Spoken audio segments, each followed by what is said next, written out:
come on over here and I'll fill you in on how the Church of Scientology works. You see, Stan, Scientology was founded by a great man named L. Ron Hubbard. Oh my God, it's John Travolta! Is this where he lives? Is this where L. Ron Hubbard is? Oh my God! Yes, John Travolta and Tom Cruise are big Scientologists. Do you believe me now? Your son deserves to be enlightened. Stan, do you want to hear the great secret doctrine of life behind Scientology? Sure. All right, go ahead and tell him. Okay, I'll try. I just wish I could write my room, but Tom Cruise won't come out of the closet. Bonjour. Hey everyone, I have a great guest with us today, Scott Gordon of the One Great Work Network, which Leslie is also a part of, and unfortunately she's under the weather, but Scott has so much, charisma and knowledge and everything. He's going to hold it down long and strong for a really interesting and surprisingly insightful discussion today regarding Scientology and some solutions that we can build around that, the teachings of it, realizing some of the constraints or controversy and all that jazz. But without further ado, Scott Gordon, how you doing? You're a musician. Buenos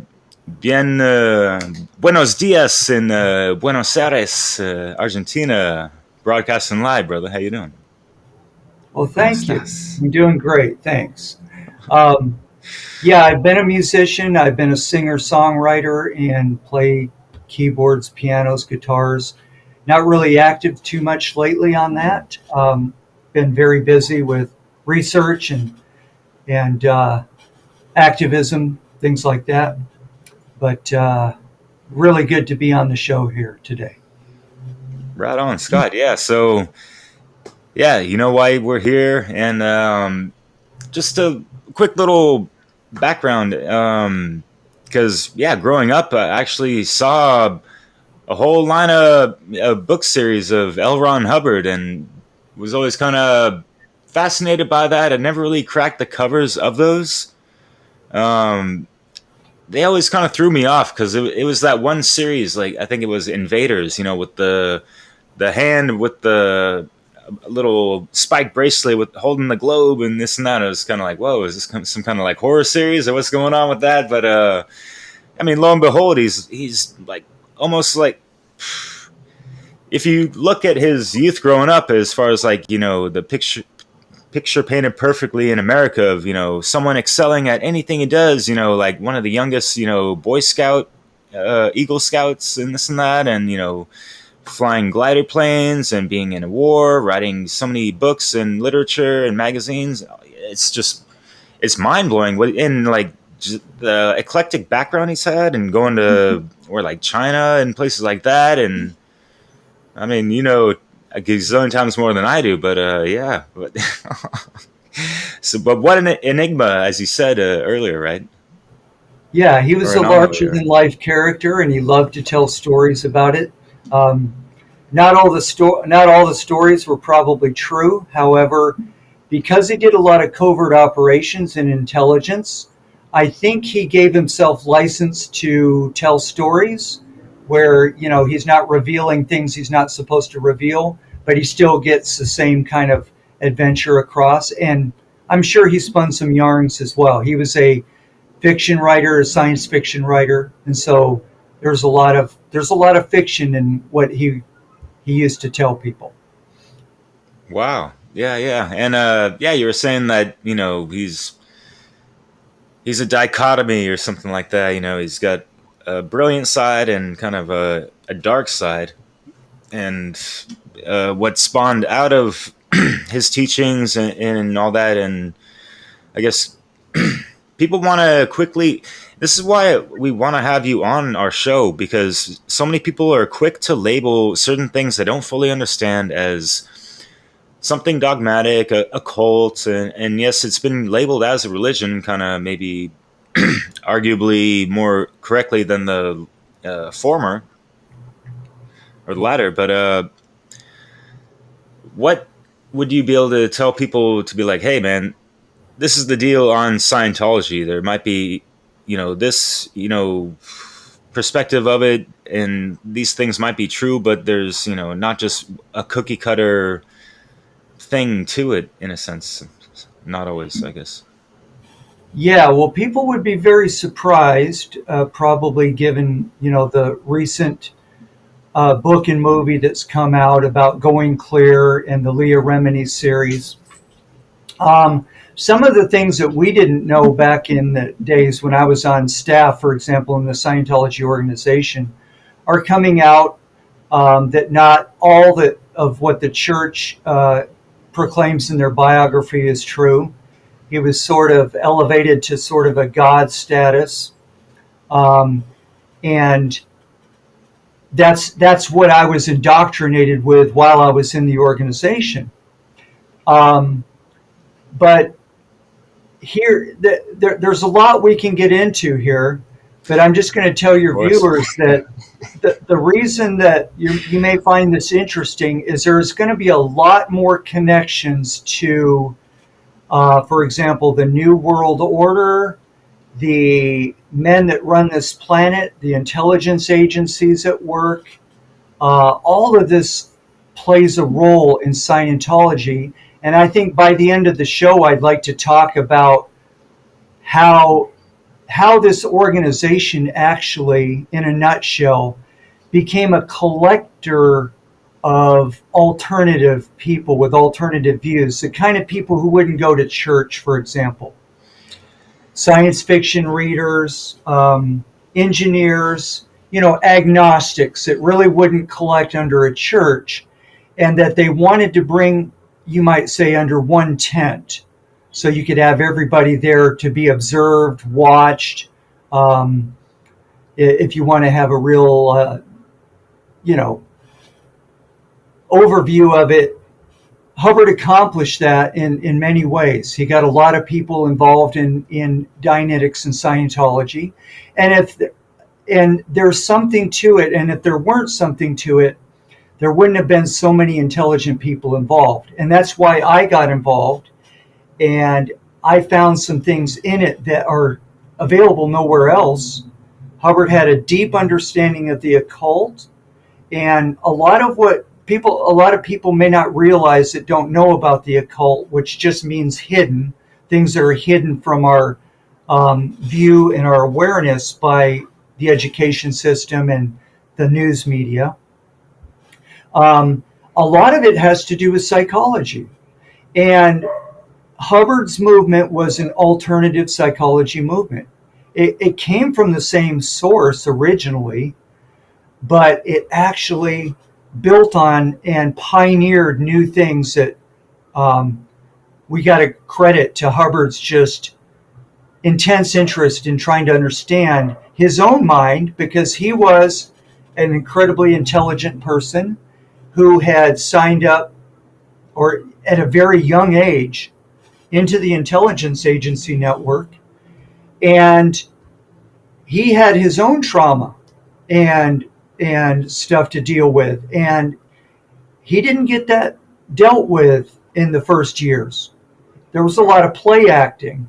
And a lot of people don't realize, they think Hubbard got all this, we call it auditing, getting your therapy in this Dianetics or Scientology. And he had some pretty huge issues from his military experience, his spy experience, being an intelligence officer, a very high level one. For those of you who know already, Aleister Crowley was a top intelligence agent for the British network. And there's even some indications that Hubbard mentored directly with Crowley in the 30s, but we don't have evidence of that. We just know there are periods of time, sort of like the story of Jesus Christ. There's periods of time you can't account for. What was he doing? And Hubbard did that in his 20s, which were the 1930s. Interesting. And Crowley also had come back from Italy for a period of time before he went back into Germany. Crowley was all over World War I and setting up the what the elites wanted set up for World War II. So Crowley was in Italy as Mussolini was helped to come to power. And then Crowley was in Germany working with the secret societies there who were setting up the Nazi network, because they had both an above ground network of your Nazi politics, but they also had a secret society network where they were working with the dark occult. So Crowley was all over that, and because he was a dark occultist himself, he was able to gather intelligence from the occult groups in Germany before World War II. Oh, wow. Now, I think it's possible that when Crowley returned from all that, that he mentored L. Ron Hubbard, who has a very remarkably similar life. And that life is this. You are one of our top intelligence men. You go out there and do your thing and report back to us, and we will back you up. You'll have the backup you need so that you can get it off the ground. And that is your cover. Your cover is that you're going to be a wacky religious leader. And you can see that Crowley had a cover. I mean, wickedest man on earth, and all the pictures of his rituals and things like that, and his weird Egyptian, stuff. And then you have Hubbard, captain of the ship in Scientology.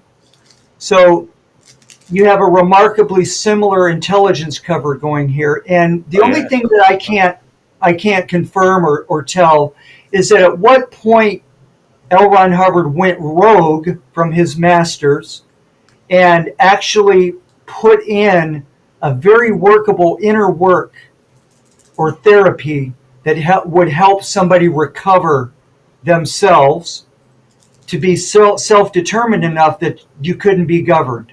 Okay? Self-sovereign, so Hubbard had this dual agenda where he was working for people who wanted to govern and control humanity, and also he had a technique that could actually free people with inner work from their own personal demons and their own traumas to become ungovernable. So that was a very tough act for him to juggle. And when you really study Scientology deeply, you'll find indications of both and how he was actually accomplishing both, all at the same time.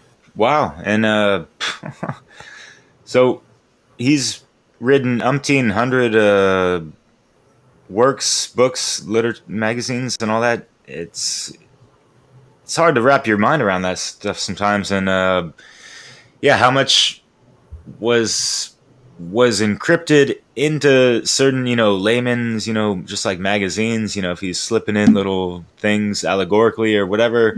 It's really interesting to almost like fantasize about. He seems like a mythological creature almost, like today, like there's like this lore about him, kind of like Crowley as well. And it's really fascinating, the connections of both of them with the ties with the world wars and secret societies and all that.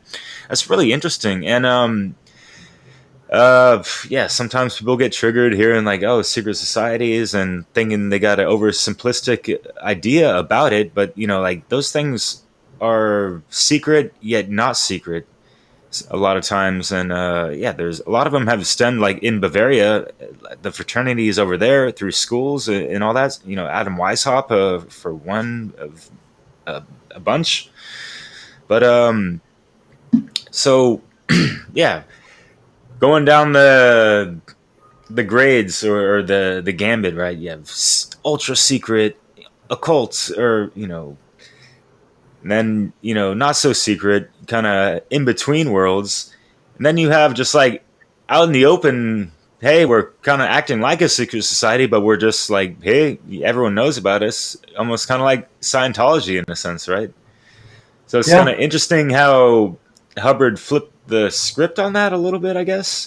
And and by the way, I grew up in the San Francisco Bay Area, and I had a bunch of his great grandson, Jamie DeWolf, is a really interesting character. He runs just like a bunch of stuff, but he used to host Tourette's Without Regrets. It's like a slam poetry and like hip hop, battle raps, and like a whole bunch of variety stuff that's just like, from the 90s glory days of just like, street art and that kind of stuff. But and he would joke around like saying like, yeah, I'm L. Ron Hubbard's grandson, and just like have fun with it, make a joke about it, kind of demystify it a little bit. But he got a lot of flack for it, I think so too. Like he does a whole routine, and if you want to do a search on YouTube,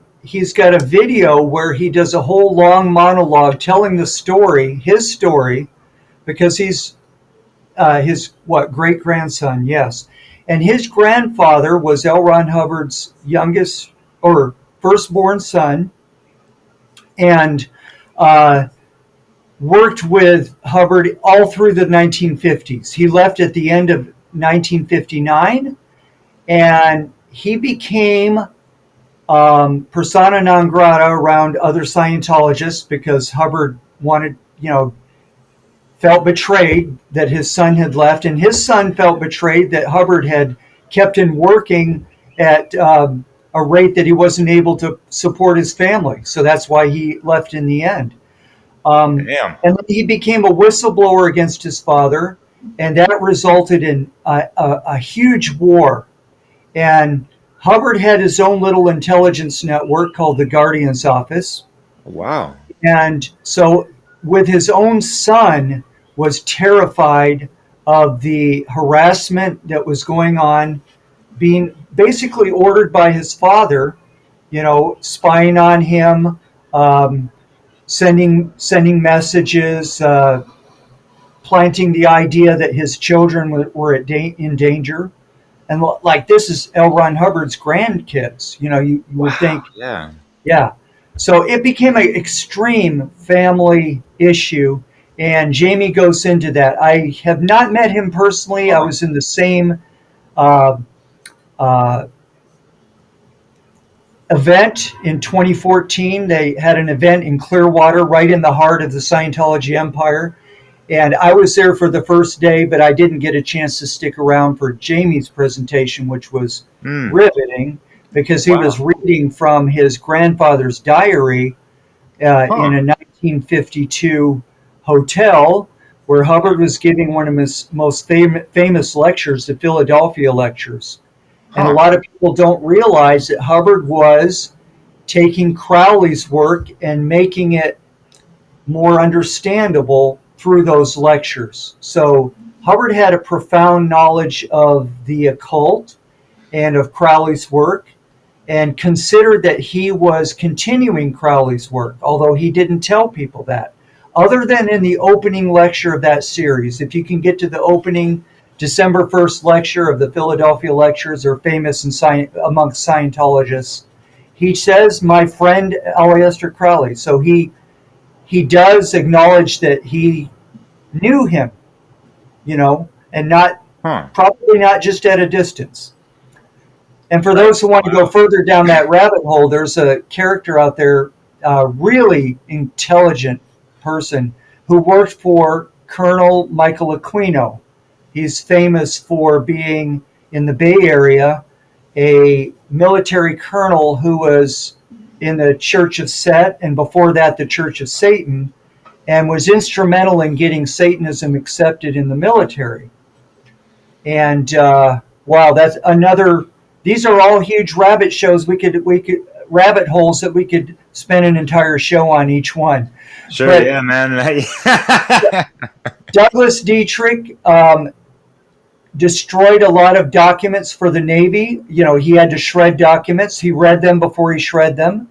Damn. And he claims that he saw plenty of documents where Aleister Crowley was mentoring L. Ron Hubbard in England in probably the late 30s. This is before World War II, in between the two world wars. Yeah, wow.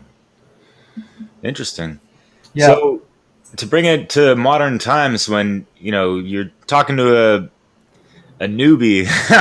Just wanted to say that because it's a funny word, and I'm in France, so they don't say that around here, and I'm sure they don't say that over there. Que onda? What's up, man? But do they say that at least? Like in Mexico? What's up, man? Yeah, man. Yeah. What would you say to someone that's just like highly skeptical and has nothing but negative things about Scientology? Because what they've heard is just like the Tom Cruise scandals and what's that woman? Leah Remini. Uh-huh. Yeah. Like crashing his wedding or some shit like that, and just like trying to expose the Scientology, and like she's going after what it seems to be the Miscavige, exoteric, this domineering Scientology sect, or side of some of the other teachings that old Elron was trying to also speak through his writings and all that, right, in lectures. I could be wrong. I don't know. I'm possibly. Yeah. All I would say is hopefully most of your viewers are familiar with controlled opposition. And just to quote the master of that, Lenin from the Communist Party in Russia, basically said if you want to, you have to control both sides if you want to make things come out the way you want them to. So he's just expressing something that's been going on for eons, since the dawn of time, and that is that the elites have learned very quickly that you have to get your people in on both sides. So the Leah Remini show and the anti-Scientology is a controlled opposition, and it's very controlled, and we have proof of that. Oh, wow. Huh. And of course, Scientology itself is very controlled. And in turn, if you want to go back in time, Scientology was a controlled opposition to psychology and psychiatry itself. Okay? It was for the people who were afraid to go into doctors and didn't want to talk to psychiatrists, you could get them into Scientology. Okay? Oh, yeah, that makes sense. So when you look at the controlled opposition nature of this, now, the other thing is, a lot of that negative information is true. It's usually taken out of context, and it's always said without talking about any of the positives. So what I would say to people is, don't trust me, do your own research.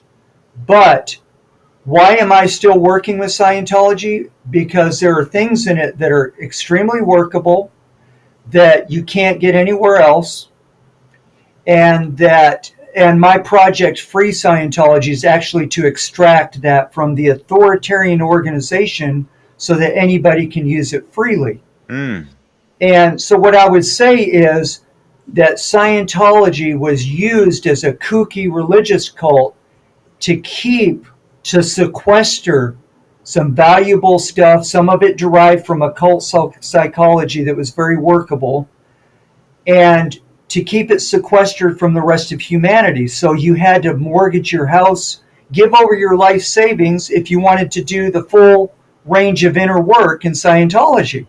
Okay? So they had everybody there collected in the little pen called Scientology.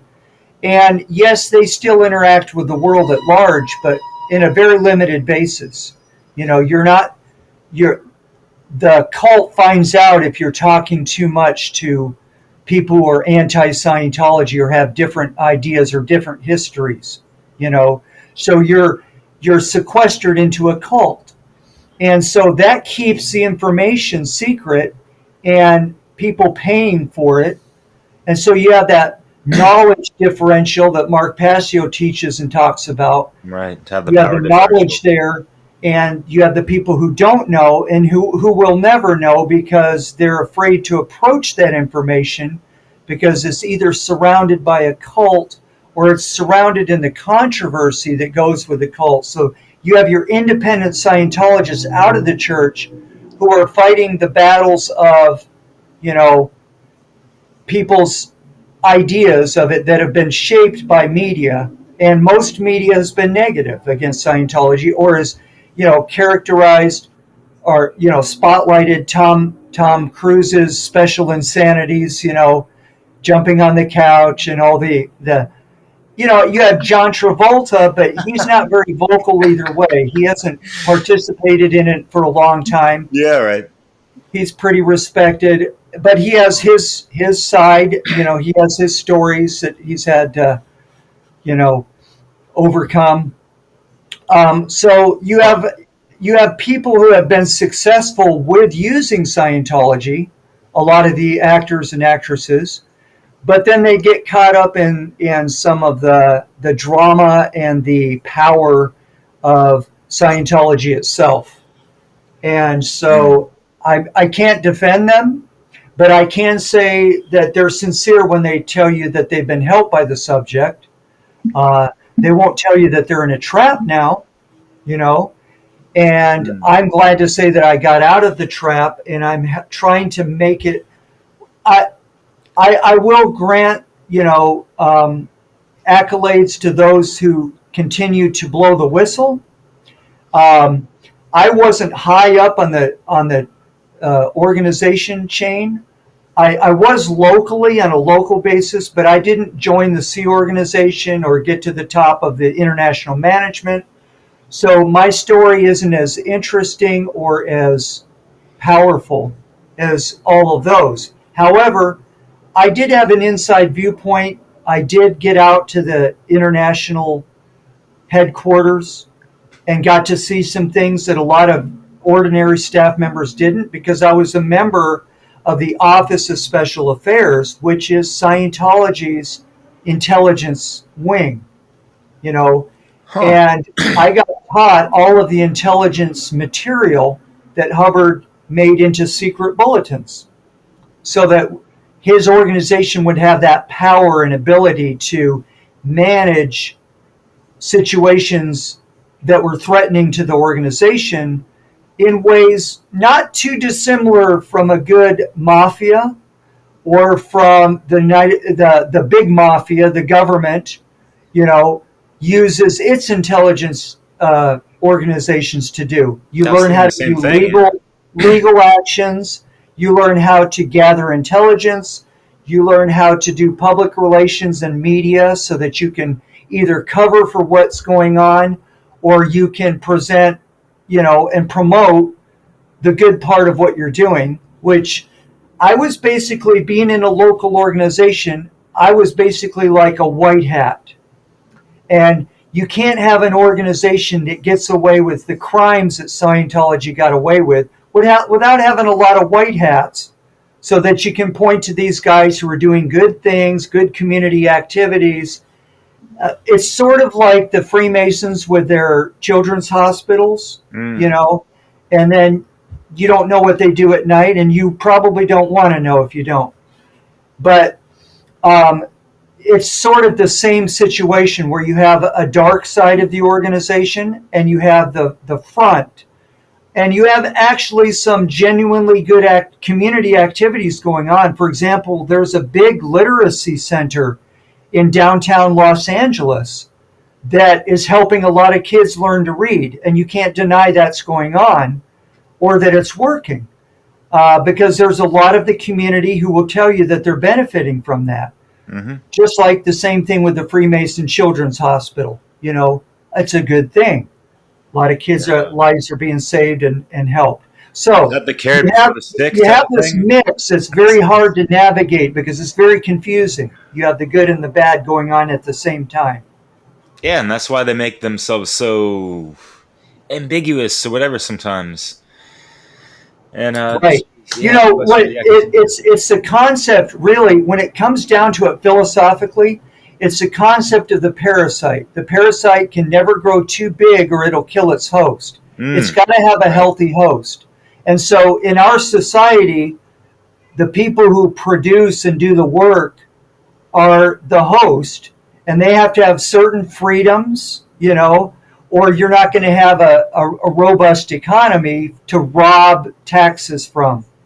And it's the same thing in the microcosm of Scientology. You've got to have participants who are doing well, who are learning about life, and who are getting inner work processing in their sessions where they're coming out and doing better in life. Like, right, they need results. They're paying into this. It's Yeah. a pay-to-play type of thing, right? You know, it's Exactly. doesn't have such a complex organization, you know, for fucking free for everyone, right? So yeah, I get that, So- but yeah, When you do have the dark characters that rise to the top of these organizations, they can only pull so much out of it.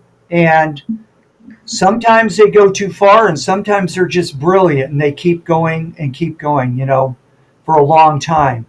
And, you know, it's like Henry Kissinger reaches 100 years old after doing so much evil for so long. Okay, cool.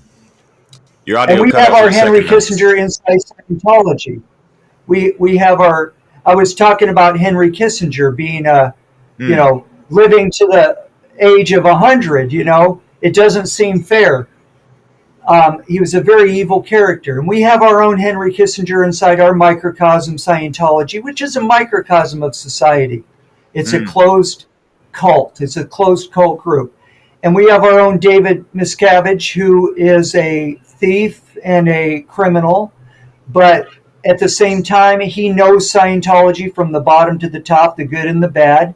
And he's extremely brilliant at managing it for the ruling class. Yeah, it's interesting. And yeah, for me, what hearing just some vague stories growing up and this and that, thinking like, oh, it just seems like another like pyramid scheme. Like, oh, they're trying to sell some knowledge to you know, sell hopes and dreams to people that could be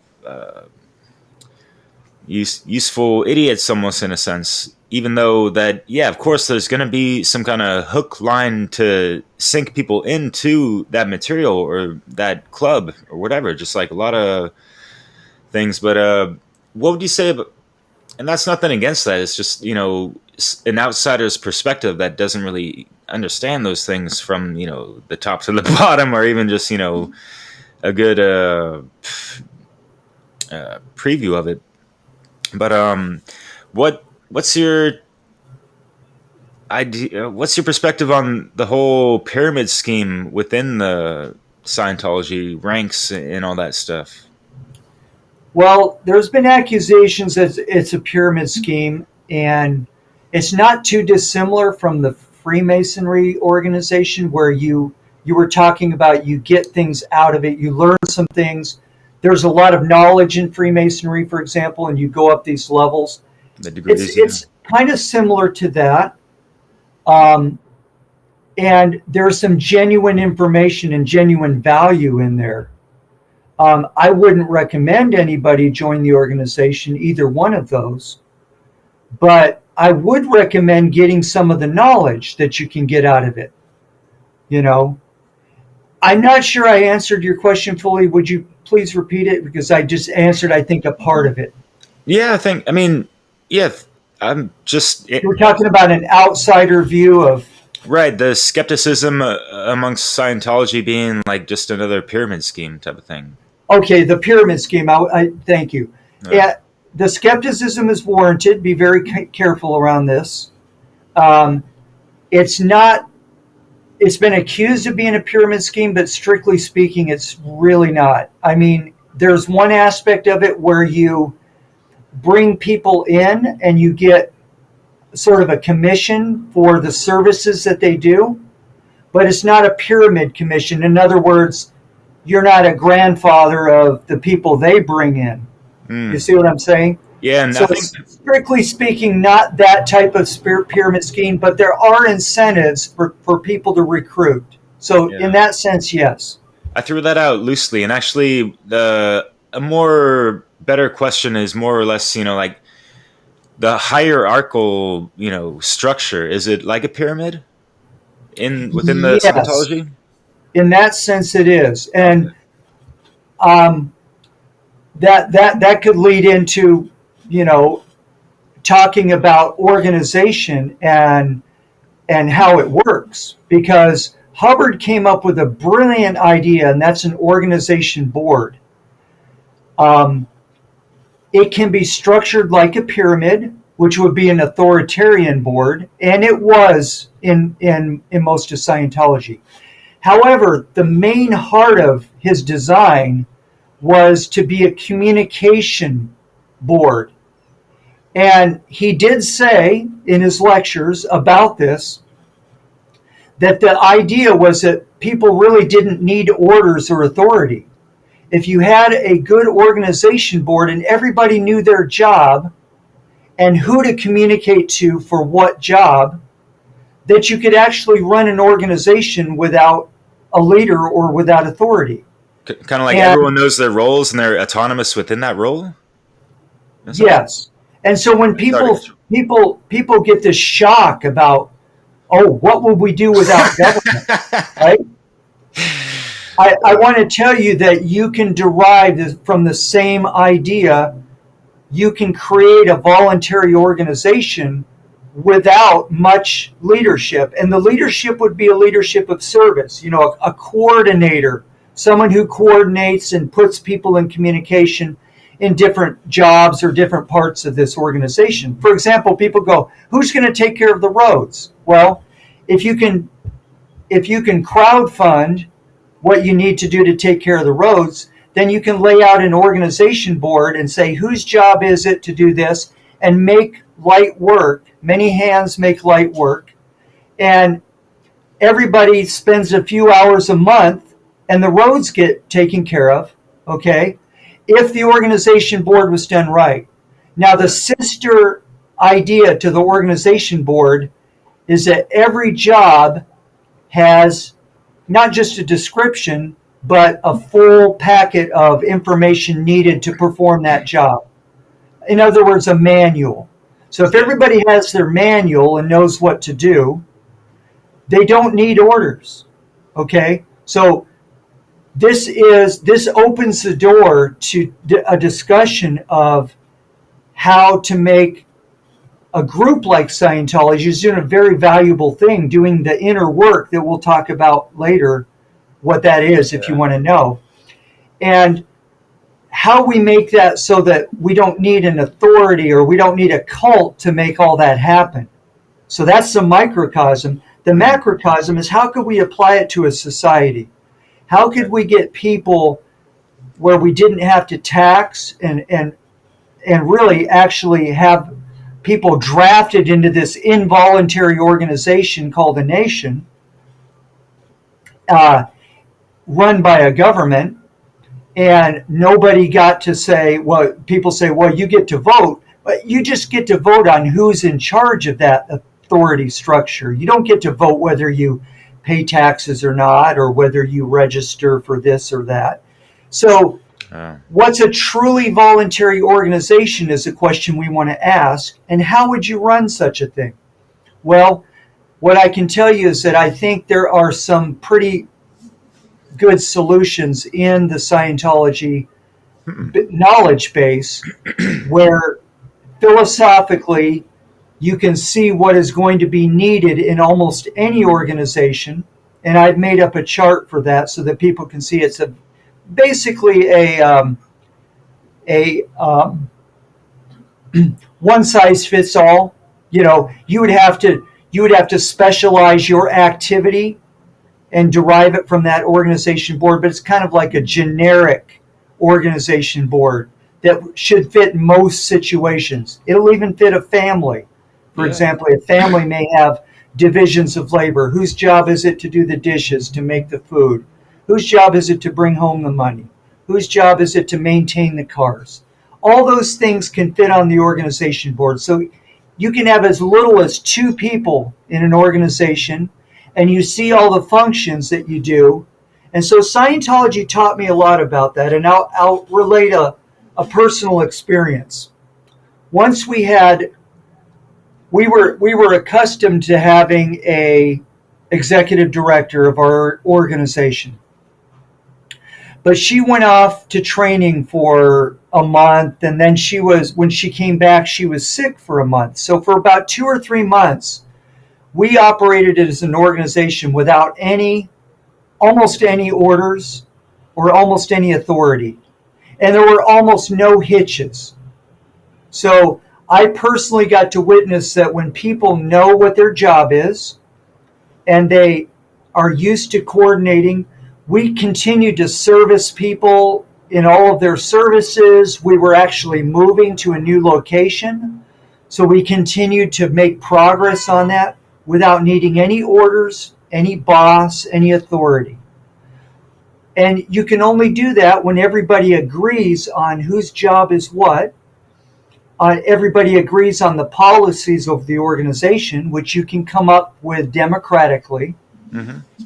And then you don't need force or enforcement or involuntary organization, any of that. So it's very real to me from my experience in Scientology that you can come up with solutions that are non-authoritarian, that actually get things done and get the same type of product that you would expect from a president of a corporation that has a pyramid authority that we're used to, that we've been indoctrinated for thousands of years, literally, our ancestors, into this mindset that you have to have a boss and you have to have people under the boss and they have to have people under them. That we don't know any different. But when we talk about the fact that they don't have the right to do that, we have the right to be free, and yet we're still going to need to organize, that there are solutions to that. And I think Hubbard was brilliant in coming up with a solution. He wanted his organization to run and become successful, and it did. Off of slave labor practically, getting a $50 a week allowance and working 90-hour work weeks. So damn. I worked 90-hour work weeks. I didn't work in the Sea organization, but in order to work both on staff and to pay my child support, I was a school teacher by day, and by evening and weekend, I had a full schedule. I literally worked sometimes 90 hours a week. That's insane. Holy smokes, man. Yeah. Yeah, it takes a lot of dedication. And, I really like those aspects of just everyone being on the same page, everyone knowing what to do, but also being able to know what to do in replacing someone else, because I've worked in restaurants for over a dozen years and I've wanted to open up my own, but I also wanted to kind of change up the the chain of command, I guess, or all these things that put people superior than others and this and that. I've had some great experiences out here in France where even like the owner, I'm like working behind the bar with him and he's like doing the dishes while I'm doing drinks or that something like that. And so like everyone getting their hands dirty and just like being on the same level. It's not about like, oh, who owns the land or who owns the bar, or who owns the restaurant, who owns the hotel or the building, whatever, right? So I find that really interesting. And it is a paradigm shift to the systems that we've been so used to, and also just a lot of people going through life very passively, not taking like or having more responsibility or welcoming into like a bigger responsibilities, because like there's all this, especially in America, they're like, know your role and that's all you got to do and all that stuff. And that was a bad example, but you know what I mean a little bit, or Sure. Yeah. Sure. Sorry. Sure. Anything else, anything less is own nothing and be happy, quote unquote. Oh, geez. This idea that we're going into a paradigm shift into the future is own more and be happier. And we really got to move into everybody who's in the company should own part of the company, right? And it's not communism at all. It's actually ownership, and it's not ownership that's concentrated, but it's ownership. You have a stake in the company. And we've already had that being tried out. And ironically, it was the Nazis, even you would say the right-wing Nazis, who are the old school, let's not change anything, keep everybody slaves. that fought against it, but a lot of corporations, before they went woke, the modern way, experimented with worker-owned cooperatives and worker-owned companies. Those are not communist. Those are very capitalist. Mm-hmm. Or I should say, maybe they're not even capitalist, but they're the right synthesis we need to accomplish freedom for the individual and organization for the group. Because let's face it, we are a collective society and we do need to work together. And cooperation is the divine feminine side of our humanity, and individual strength is the divine masculine. And in order to marry those, we have to come up with those solutions that synthesize the positive elements of each side and solve the problem of how do we eliminate authoritarian regimes and tyrannies and live together in peace as humanity and have the collective benefit, but at the same time the individual rights and the individual incentives to become who you are, to become more powerful than the next guy, but it's no big deal because the next guy has his own thing going, And we don't have experience as human beings on this planet over hundreds and thousands of years of not very much of it. Native Americans had their freedom before, the influx of immigration from Europe. And so there are periods of time in which humanity enjoyed more or less a good degree of freedom, but not a lot of the benefits of technology used for the right purposes and organization used to make the work lighter and the returns better. So I think there's a lot of potential, and I can't credit Scientology with all of these ideas that I have. I've read Larkin Rose about, the elimination of authority that is not natural to, and is the reason for our wars and our insanities and our cultures. Was that in his book, The Most Dangerous Superstition? Thank you. I forgot the title for a moment. Oh, yeah. The most dangerous superstition is the belief in authority and the belief in government. And it causes the pain and heartache that we experience in trying to live together in a huge human race. And so a lot of these ideas, some of them are from me, I've thought of them, others I've drawn from other sources, and a few, like the organization chart that I talked about earlier, comes from L. Ron Hubbard and his application, successful in Scientology, of how to get people cooperating and feeling good about it such that they didn't need a lot of pay to feel motivated. Because when you really are in a cooperative group, it's like being on a sports team. You forget about the pay. You have your returns in the group itself. And a lot of people might have a hard time imagining that unless you've been on a good sports team. And they don't pay athletes in amateur sports. Yeah, so, you're motivated to work out, to practice, and that should stay into adulthood. It shouldn't just be a thing of high school people and college people. It should be, this is how things should work. People should work on teams, and everybody knows their position, their job on the football team. My job is to guard the quarterback. My job is to catch the ball. So you have these different jobs, and it makes the team work together. So anyway, there's a lot of good things that could be done, but we're looking at hundreds of years, thousands of years of indoctrination otherwise. Yeah, and a lot of embedded small-minded slaves. Sorry, yeah. Yeah. Yeah, unfortunately. And there's, the psychological embedded tribalness of people, and once we have teams, and then there's another team, and that's it can lead to certain division or just, even animosity or negative sides of competition, or just like a discord in the proper cooperation that you're talking about. I mean, I really like that those ideas that you bring up. And I had a couple things I wanted to mention, and I totally forgot. But yeah, I'll let you.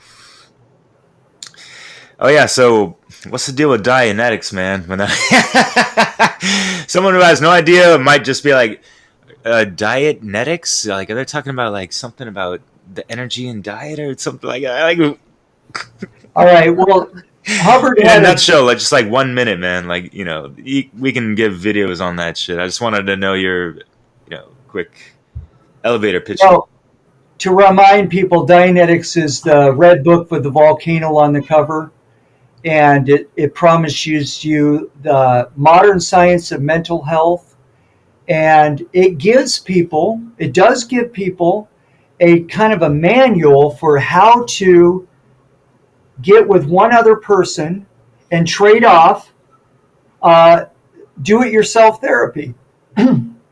So the Dianetics movement of 1950 and for the first years of the 1950s was huge. Had a lot of famous people involved in it, trying it out. A lot of people read the book in that era, and ever since have been continuing to read the book. It hit the bestseller lists again in the 80s, and from time to time. Damn. So, and there were a lot of people remember the commercials with the volcano in the 1980s if they watched TV back then. And so Dianetics is a huge movement, and Dianetics just literally means dia, through the mind. Okay. Others have commented that Hubbard named his daughter Diana, but that happened after he named it Dianetics, so it's interesting. One of the most the hardcore theories I've heard, which I don't put a lot of into, was DIA, Defense Intelligence Agency, as a nod to the fact that it was all along a sort of a deep state project. So a lot of Scientologists will be put off by that if they're new to that idea. Hubbard claims that he resigned from naval intelligence, and yet we learn later that you do not resign from intelligence, and you don't get to shed your obligations for the rest of your life. And if you study William Cooper and the book Behold the Pale Horse, a very powerful book, he was naval intelligence, as Hubbard was, and you don't get into naval intelligence unless you have some connection to Freemasonry. In other words, they want people who have taken the drastic Freemason promise and oath to their fellow Freemasons. They will never break ranks. They will never betray the secrets of their fellow Masons. That is a second line of insurance for intelligence agencies to have not just the laws of the land, and not just to have their legal papers that they sign, which are the non-disclosure agreements, but they have a third layer, and you're part of a secret society, and you've sworn never to betray secrets or the oath. So this is why you haven't had a lot of whistleblowers through the ages on Freemasonry, on Scientology. Scientology's not so bad because we do have non-disclosure agreements. I signed one, but I've broken it 1,000 times, and basically it's not really enforceable. It's in conflict with the First Amendment. Okay, so we can't hold up in court. Even if you're not in America? No, it would not hold up in court. I'm not sure about other countries, but if they wanted to prosecute me on that basis, they would have to do it in the United States. I would have to be served there.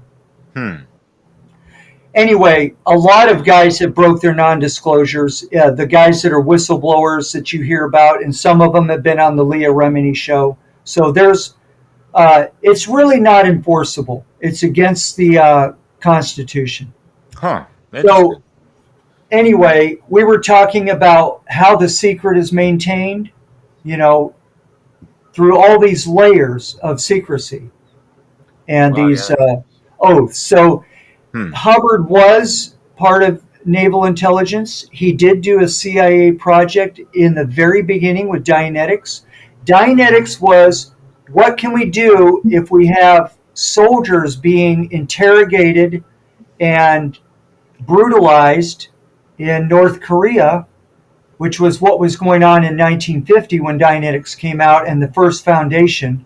And Hubbard had contracts with the CIA to see, can we deprogram these prisoners who come home using Dianetics? And just so people know, Dianetics derives from the same thing Freudian psychoanalytic therapy does. It's a different branch and it goes very differently. Huh. But Dianetics basically traces back to Sigmund Freud's mentor, Joseph Breuer, who around 1980, give or take a few years, I'm sorry, 1880, please, 1880, he had a patient who recovered from her psychosomatic illnesses as a result of going earlier similar down a time track of similar traumatic events, with her eyes closed, basically reliving these events. So Dianetics is basically a technique of reliving your experiences and going through them again. And this time, at the time that you lived it, you didn't confront it. Otherwise, it wouldn't be a trauma that's still plaguing you, right? Huh. But when you go over it again with the help of another therapist or somebody who's just sitting there with you, who's read the book Dianetics and who's applying this to you, you get to go through it with your eyes closed again, and this time pick up the things that you were not able to confront at that time. And as a result, your unconscious mind releases the material so that you're no longer subject to the programming that the unconscious mind picked up under the duress of trauma. Okay? So it's a vital part of the inner work. Later on, we'll talk, remember to ask me about Scientology element of inner work and how that's different, how it's similar. Yeah, But that's Dianetics is interesting. pretty much straightforward, confronting past incidents that were traumatic for you, childhood, injuries, sports injuries, whatever. Okay, breakups with a girlfriend or boyfriend. All of these things can be run with your eyes closed, rerun so that you actually get through it, because you didn't get through it. And the reason it got pushed into your unconscious mind is because it was too much for you at the time. Okay? It was overwhelming to the nervous system or overwhelming to you as a being to some degree, or you wouldn't have pushed it aside and said, I never want to look at that again. Okay? I don't want a picture of my ex-wife hanging around. I don't want to remember that. Yeah, It's that's too like that much. shadow work type of stuff. It's shadow work.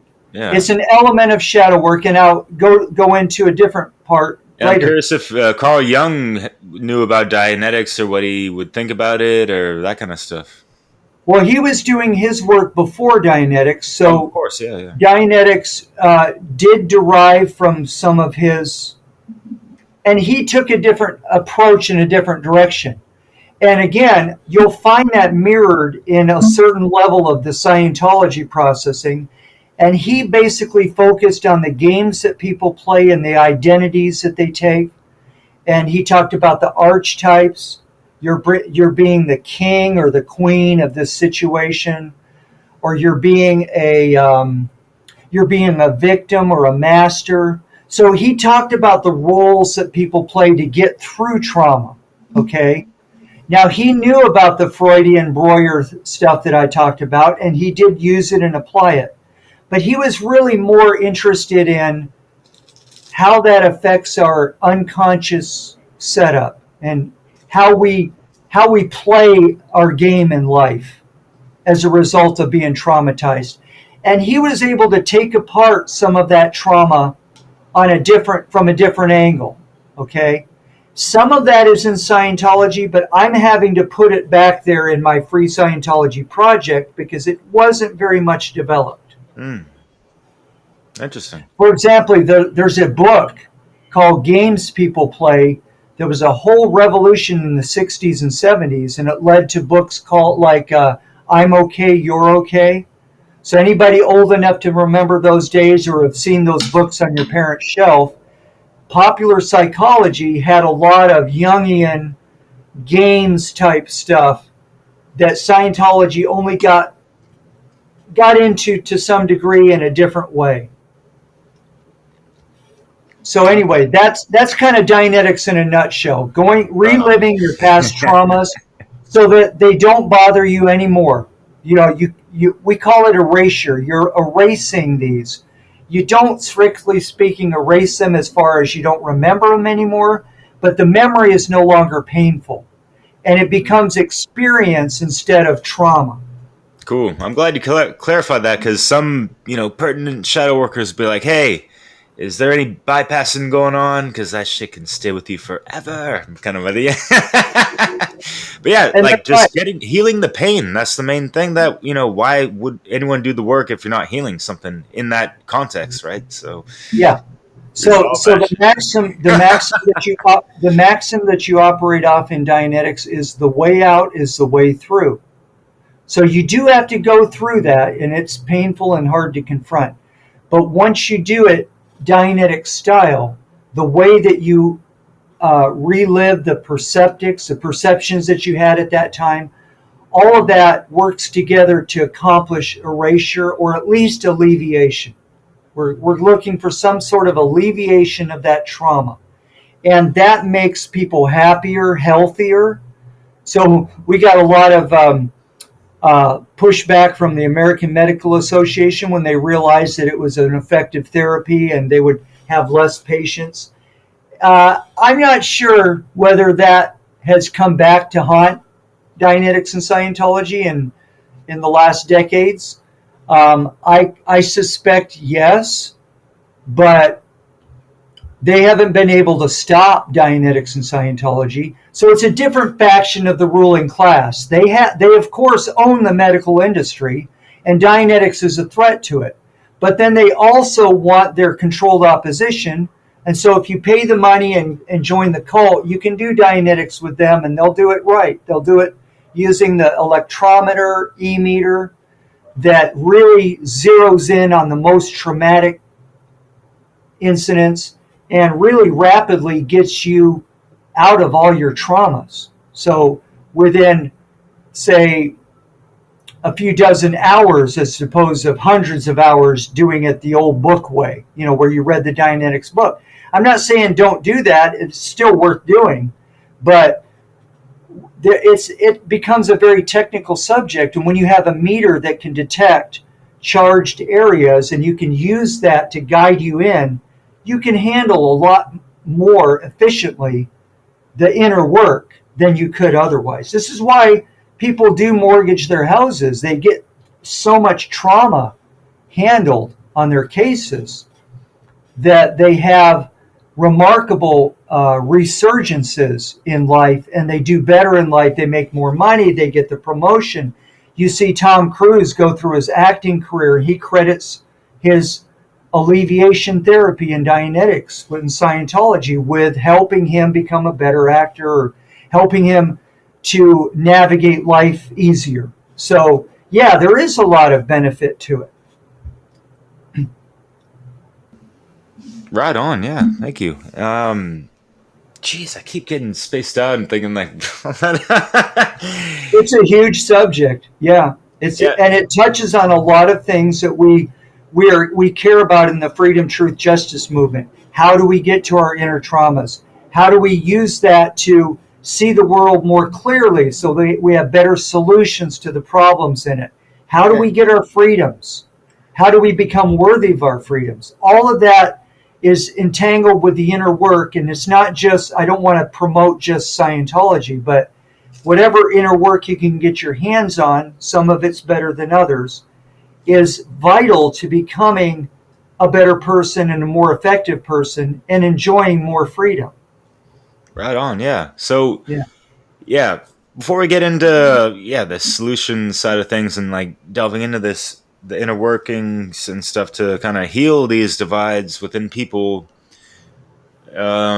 what can you say about, just to clarify again, like how Scientology has been like a dialectic, if you will, how it's kind of put people against each other in a sense, or even like people within groups of Scientology seem to have cut themselves off from like the public in a sense, or don't have that many friends that are not within the organization sometimes. And people, it seems like a almost like a lifelong investment sometimes, and especially people are going to be putting that much money into it.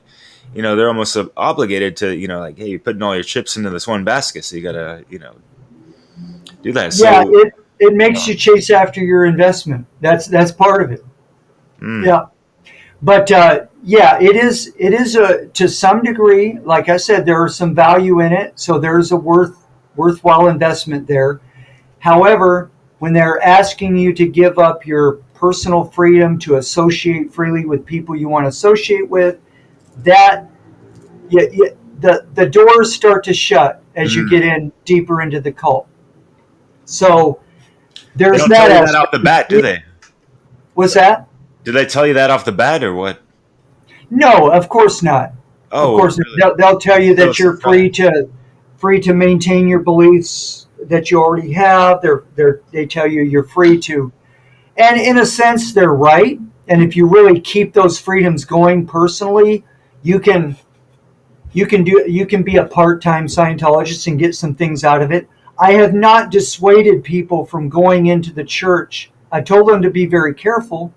I've not dissuaded people who, because there are certain actions at the very start of your inner work that are very difficult to do outside the church. For example, the purification program, you have to find a sauna, you have to find people who know what they're doing, you have to get all your vitamins together. It's a do-it-yourself project. Whereas if you walk into the church and you have money, you put it down, you show up, you see, so there's a different approach here. It's very difficult to be an independent Scientologist outside the church. You've got a lot of work that is taken care of when you own the buildings and you have the organization and all the books and everything all ready to go.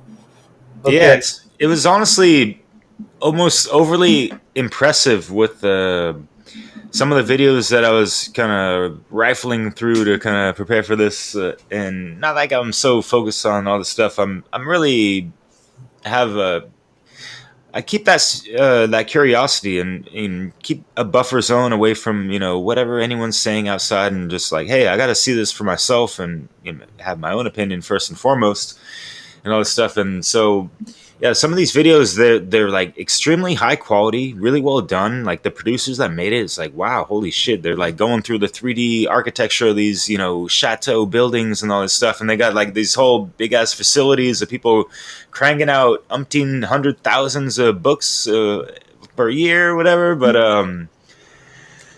my last question was more about, we got to cruise back to Tom, because people in the conspiratorial world are almost looking at this thing like porn, with the eyes wide shut, and obviously the occult, imageries and that kind of stuff. Was he even involved with Scientology at the time he was in that Kubrick film, or what? Yes, he was. In fact, they both were. Nicole Kidman was his wife at the time and also a Scientologist. She left Scientology when she divorced him. So she was in there for a few years. But at the time that they made that film, they were both in Scientology. Oh, wow. As people might think there might be some connection, not really, other than Scientologists pride themselves on being able to confront evil, or confront more than the average person. Because they've done their inner work, and they've done the communication drills, which demand that you really confront the other person, and you confront the ability. If you're going to become an auditor, you have to confront insanity to some degree. Okay? So in all the training in Scientology, we pride ourselves on being able to confront some pretty heavy stuff. So when they did that movie with Stanley Kubrick, they probably just thought, oh my God, you know. But if you really go into the backgrounds, I'm not going to rule this out. What I said probably applies, that they just, felt like it was a bigger layer of confront of what really goes on this planet. But there's some indication that Tom Cruise is connected in, maybe this happened later, I don't know, with secret society or intelligence type thing. That's just my speculation. I've seen some indicators of it. But if you go into Nicole Kidman's background and you have read any of the whistleblower materials, Nicole Kidman's father was a prominent Freemason in Australia in the Melbourne area, which is equivalent to Hollywood. Melbourne is the Hollywood of Australia. It's where all the rich and powerful live, and that's where they do the big lockdown, because that is a key city. And there's a lot of Satanism there. Freemasonry is, I can tell from people that I have counseled, Freemasonry is very satanic in that area. I can't say the same all over the world. I've heard of Freemason organizations that are very mild, or that practice what they preach, and they're not involved in dark activities. But in the Australia, and it's particularly Melbourne area, and Nicole Kidman's father was involved in that. These people traffic kids. They're involved in sexual trafficking of kids and sexual abuse of kids. And according to the whistleblower account by Fiona Barnett, Nicole Kidman was very much aware of that activity. She didn't participate from what she witnessed, but aware of that activity and aware that her father was deeply into that activity. So in light of that, the movie Eyes Wide Shut would not have been a surprise at all to Nicole Kidman. It might have been to Tom Cruise, but not Nicole. Interesting. Wow. So there weren't any real... It wasn't depicting anything about Scientology at all. No connections to Scientology. I can pretty well assure you of that. Other than... wait a second. Stanley Kubrick's daughter did get involved in Scientology, but according to what we know publicly, because that's all we got, Stanley Kubrick was concerned that she was in the cult, and he was not cool with it. Not completely. So his daughter was in it, and I don't know if she still is, but was in it for quite a while, and he was concerned about it. Other than that, he knew Tom Cruise was in Scientology. He knew Nicole Kidman was. They probably had their talks and realized there was no problem, and they went forward with their project. But I can assure you that there was no other real connection to Scientology, other than, Kubrick's exposing the people that own Scientology, ultimately. So, yes, there is that connection way above on the top that comes down the organization chart in totally two different areas that are not in connection with each other down here.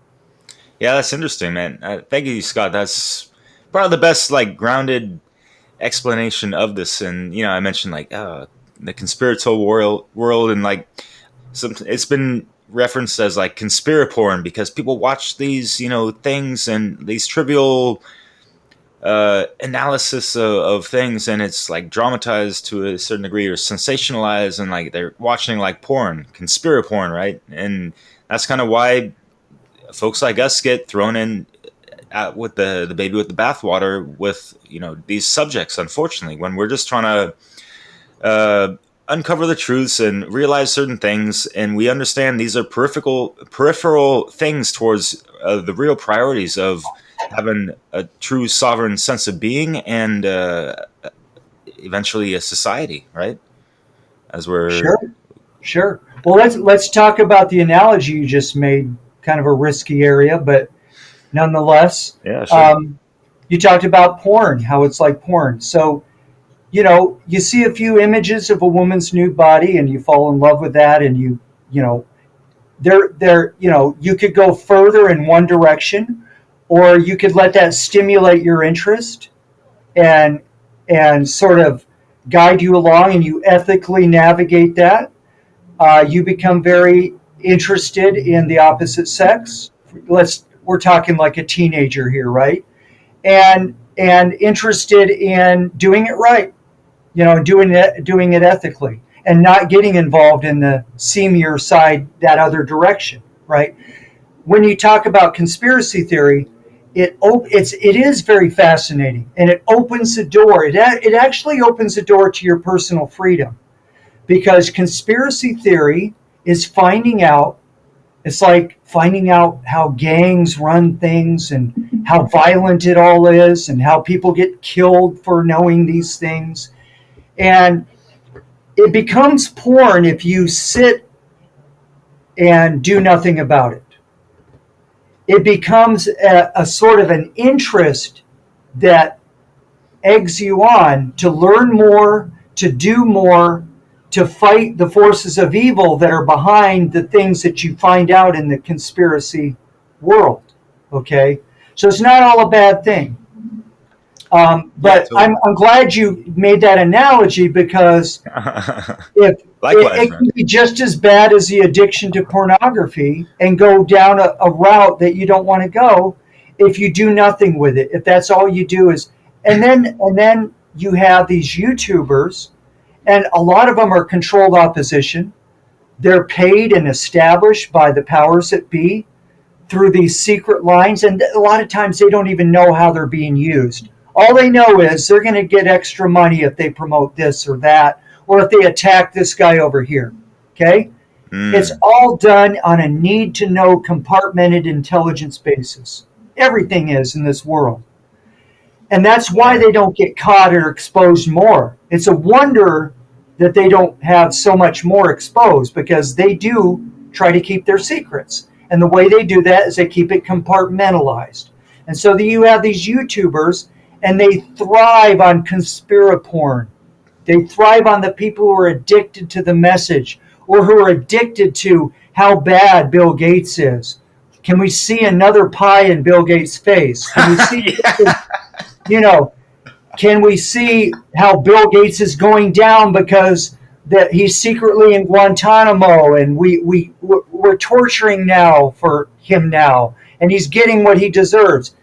All that thrives on the people who did not get active as a result of learning about what's really going on in this world through conspiracy theory type things. Yeah, like they're over sedated on the dopamine hits, kind of metaphorically, of guys going out willy nilly, kind of thing like that, if you will, and just lashing out too much of that life force energy, all for what?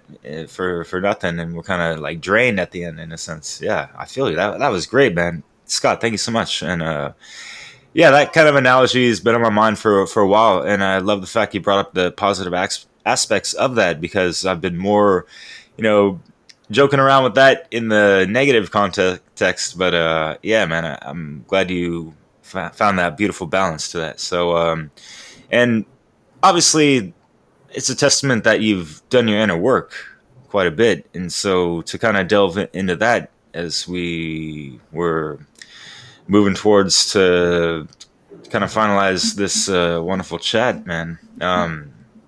What are your findings or insights and things that you've gleaned off of through Scientology, that, extracting those nuggets of golden truth and philosophy and all that good psychology?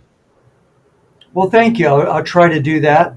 The first thing we want to emphasize here, I'd like to emphasize, is that what we just talked about, doing something about our freedom fighting for our freedoms, doing something about the state of the world, and maintaining our freedoms and becoming free from the oppression and the system. As we know, those of us who have been in it for a while and have really taken Mark Passio as a great teacher in this area, taking his advice to heart, you can't do that much. And there were slogans even back in the hippie days of the late 60s, the people against the war and the draft, that if you want to change the world, you have to change yourself. So from this, we know from hard-won experience that you're not going to get very far. In other words, revolutions turn to this meet the new boss, same as the old boss, because the people who did the revolution didn't do the inner work, didn't become free themselves. And so they turned from slaves to masters, and now they're just as bad as the old masters. So if we ever hope to change this world or this society, we have to confront that we have to do the inner work in ourselves. And what's the benefit? Not only do we have a easier and better life and happier life, but we become more effective at our outer work. We can reach further. We can endure more and get deeper into the enemy lines and make a bigger impact. So the reason for the inner work is the outer work. And we should never forget that, because you can go the other extreme and get all involved in becoming therapeutic, sitting on the couch, closing your eyes and talking about how bad your life is. That's okay to some degree. You've got to do that to start, okay? But you want to achieve a balance. You want to get some auditing or therapy on the one hand, and then you want to go out and apply it. You want to go out and increase your game, get better at it. In turn, you earn more money and time to go back and do some more inner work. And it's very important to keep that left-right balance going to where you are doing your inner work so that you're more effective at your outer work or your life goal or your job, let's say. Whatever it is that you have to do to survive right now. Okay? So there are different levels of inner work and different ways to get started. I like to start with the one that's least expensive and easiest to do for the beginner. And let's call it, for lack of a better word, journaling. That means getting a notebook and a journal. And some people like to dream journal. I'm not very much into dream analysis or Jungian therapy in that direction. I have a different interest in Jung. But that's something people already do to some degree. And think on this for a minute, if you will. In times past, it was very common for people to have diaries and journals. And that's how we know a lot of our history. Historians have been able to get in.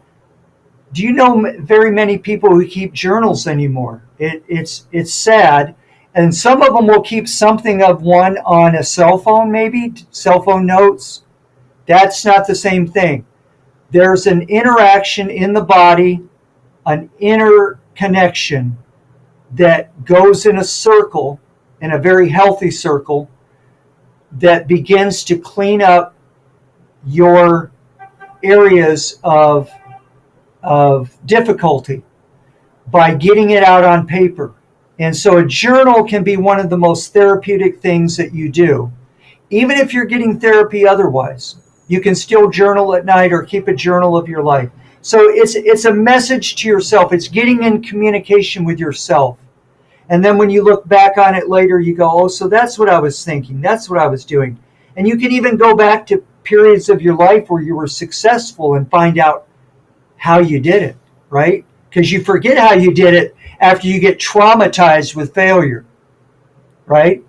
So it's important to be able to connect with yourself, okay? So I'll give you a kind of a briefing and outline of how the Scientology levels go of inner work. And so the very first thing you want to handle in your life is the practical functions of your life. Do you have your room cleaned up and organized? Do you have a good job that you like, that you love? Is it exchange? Is it right livelihood? So you want to use the Buddhist eight principles, right, of ethical living.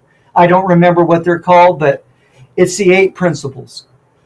And one of them is right livelihood. Are you working for a defense contractor, or are you working for, say, teaching kids and helping them prepare for life? Okay, there's a big contrast there. You're working for death, or you're working for life, right? And I know a lot of people are coming into awareness that they need to change, but they're stuck in maybe a order following job, or a job that just is not very ethical, or a corporation that is not. You've got to transition out of that, and the inner work will help you do it. So you got to have a plan, but at the same time, while you're executing your plan, you do as much inner work as you can. So you get all these exchanges going between you and the outside world. How am I exchanging? Am I doing fair exchange? Am I collecting welfare? Or am I being a tax cow and working too hard and paying taxes into the system that I'm not getting any benefit from? You have these two extremes, and you want to make sure you're getting what is yours, not in a selfish way, but your exchanges are cleaner and cleaner, So you're basically at the very bottom level, you're working with ethics, and you want to get out the Buddhist 8 principles, right livelihood, right thoughts, all these things that you need to do. Right action and all that, yeah. Right action, thank you. And learn the basic principles of do no harm and defend from harm, which is the masculine. So the feminine is, Pillars of enlightenment, yeah. Yeah. So the principles of do no harm, you shouldn't be involved in harmful activity, or in a corporation that's involved in harmful activity, or God forbid, the government. And you should be involved in defending from harm. Men much more than women, because men are inclined that way, they're designed that way, their bodies are different. So you have defend from harm and do no harm as your basic rock bottom ethical principles. So you need to make sure that's happening in your life. So the first thing that you've got to be able to confront is help. Help is your ability to receive help from others, because if you can't receive help, you're not going to get very far in the inner work, because you're going to have to request or get involved with people helping you, and you're going to have to open the door and let people help you, even if you've been betrayed in the past. So it's not hard to do. When you do help processing in free Scientology, there's a lot of easy processes that are easy answers, and processes in free Scientology repeat themselves. And it's the opposite of hypnosis. Hypnosis repeats ideas so that they stick in your mind. Okay? Scientology auditing does the opposite. It repeats questions, not ideas. It repeats questions so that you draw out. It's like the trivia. You're drawing out information from deep inside of you so that you begin to learn to know yourself. And that's the processing. The heart of the trivium is processing. So you're processing the inputs, what's been done to you in the past. Okay? Now you're processing that so that you can have a different outcome. Instead of failing at life, instead of failures, you can begin to succeed because you processed those traumas that say you're no good, that say you're a failure, that are telling you that inner voice is traumatized. Okay? So you want to do help processing basically in the very beginning. You want to also do objectives where you're contacting your environment and your perception of your environment is getting clearer. And you do that by either working, by athletics, or by doing the objectives processes in Scientology. So an example of that is go over to that box. Thank you. Touch that box. Thank you. You're putting the person in contact with their environment. And so you say, let go of that box. Thank you. And they look kind of puzzled, and you go, what's happening? And so they tell you. And so you do another, pick out another object. And that is Scientology objectives, and it's getting the person in contact, because trauma teaches us to withdraw from the world. And we think that's a good thing in some cases. We withdraw in order to study. We retreat in order to recover and rebuild our energy, right? We go to sleep, and that's a withdrawal from life, and that recharges the batteries. But unhealthy withdrawal is when you don't go out and do things that you know you should be doing because either because of fear or because you just don't feel like it, because there's too much trauma has built up, or too many people have been around you so negative that all they do is stir up trauma inside you. Okay? So you want to get the person in contact with your environment and noticing the interactions that we have, the communication. That's next. Help, control of your environment, and communication are the three fundamental steps at the very bottom of. And Scientology is very strong on communication. Hubbard did thoroughly research communication, all of its parts. He even came up with communication exercises or drills that you do for each part so that you become better at it. So Scientology builds better communicators. And that's why the actors love it so much, because acting is fundamentally becoming a better communicator. So those are the three basic. Yeah, totally. Can I ask you a question real quick? Stages. Yeah, go ahead. Going back to actors, and this is the last one about that. Old Tommy, or maybe not, we'll see. But yeah, I think it was that woman, Leah Remini. Leah Remini? Maybe on her show or just her being interviewed or whatever. I think she was saying, like, in one of those, and this is what's annoying is to me as well. You see all these YouTube videos of like, oh, like all caps, Tom Cruise destroyed over or exposed or blah blah blah, like all caps, wow, sensationalism. But so in this video, which I'm just looking at it just for objective purposes, just like, all right, what the hell are y'all be talking about?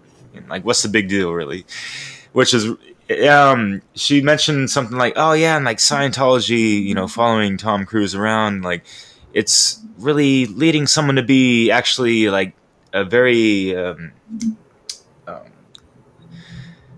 extroverted, and not like you always have to be out in public, and old Tommy wasn't really seeing his family as much as he could have, or blah blah blah, and this and that. But it's just funny how that's like the exoteric side of things, and maybe part of the negative side and blah blah blah. But it's funny and ironic compared to like what you've been talking about with going within oneself and like doing that inner work and staying grounded within that first and foremost, so you can actually be out and more effective in the outer world, in a sense. They kind of left that part out or something over there. I don't know. That's true. Okay, so let's look at that, because that's a very good question. People who are introverted are usually painfully so, and it's usually a result of trauma. So when you can get communication exercises that help you to reach out and to get through the barriers of shyness and introspection, that's a really good thing. Now, it can be overdone, of course, the other way. Tom Cruise jumping on the couch, that was a little too much communication for most people. I thought it was awesome because I'm really in tune with loving my partner, and I thought I would love to have the courage to jump on a couch and tell the world how much I love my partner. But Yeah. think of me as crazy if you want. I know that it came off as crazy to most of the world because I've been told that a million times, right? Both when I was in Scientology and then later when I got out. So that was funny and that was fun. Tom Cruise was having fun. He felt like he could just jump on the couch, and everyone laughed. Anyway, that's the other side of being a little too extroverted for some people. They're not quite ready for that. That's okay. But and it's a little unrealistic when we're struggling with what we are as humanity, that people would be acting like there's nothing to worry about anywhere. So I get it. Scientologists, certain Scientologists have been kind of obnoxious, let's say, in that direction. Okay, but the potential of the subject in learning these communication drills and everything is that you can bring it into a balance. You don't have to be shy when you want to reach out. You have the courage and the ability practiced. You can go and reach out. I tend to be kind of introspected. I may come across introverted on an interview and I'm saying a lot of things. That's not me all the time. But because of the communication work that I've done, I'm able to do it comfortably and enjoy it. But I do a lot of reading and study and introspection myself, okay? So it depends on what's your thing, okay? You don't have to become an extrovert or an introvert. You can kind of merge them together and do what's right for the situation you're in. Yeah, and it's funny just because that video, it just seems to lead the viewers like, oh, this Scientology thing, they're trying to lead people away from themselves, kind of like a lot of other religions do. And so they're just trying to tie a little gobbledygook possibly and yada yada. But all right, last question on Tommy. What's your overall just opinion about him? Is he getting too much flack thrown at him just because he's like in the public eye and, you know, really famous and all that stuff? Probably most famous celebrity in Scientology, behind Ron Heasy for sure. But yeah, just before Scientology, I resented Tom Cruise because he represented to me the guy kind of envious. I was a little bit communist. I was in this like, this good-looking short kid that all the girls love. It's like I didn't want anything to do with that. Okay. And to be honest, but when I got into Scientology, number one, I handled the inner work stuff that helps you to get over the stupidity of envying people for their wealth or for their whatever. It's okay with me that people are successful and happy and even wealthy. You know, that's their thing. That's great for them. You know, I can say proudly that my inner work from Scientology has been to get away from this envy. And a lot of people envy Tom Cruise. Okay, number two, I began to admire Tom Cruise while I was in Scientology because I was sort of in the bubble. All I heard was what was presented at the events, the movies that we went and saw. And he's a fairly good actor in some people's opinion. Not everybody shares that opinion. But definitely it looked great for a long time. And then when I got out of Scientology and I went deeper down these rabbit holes, some of them I'd already gone down before, during, and after Scientology.